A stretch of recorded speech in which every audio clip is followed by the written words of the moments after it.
Hey everyone, welcome back to the channel. If you're diving into the world of crypto in 2025, you might need to move your assets around. Today, I'm walking you through how to withdraw Solana from Kucoin and transfer it to Binance. This process is straightforward, but always double-check everything to stay safe in the ever-evolving crypto space. Let's jump right in. First things first, make sure you're logged into your Kucoin account. If you haven't already, enable two-factor authentication for added security. It's a must in 2025 with all the new regulations.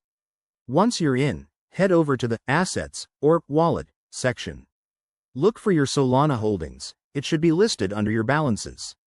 Next, select Solana and click on the Withdraw button. You'll see a form pop up where you need to enter the withdrawal details. This is crucial. Copy the Solana wallet address from your Binance account. Pro tip: always use the exact address and double-check it to avoid any costly mistakes. Make sure to select the correct network. For Solana, it's usually the Solana network itself, not Ethereum or anything else. Now, enter the amount you want to withdraw.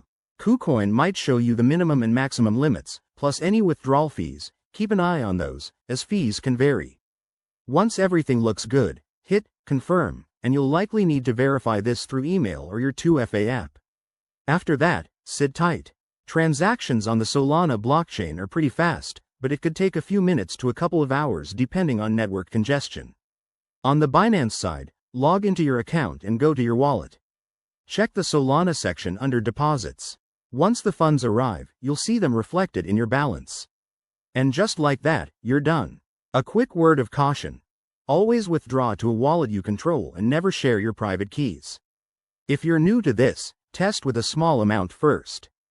Thanks for watching. If this helped, hit that like button and subscribe for more 2025 crypto guides. See you in the next video.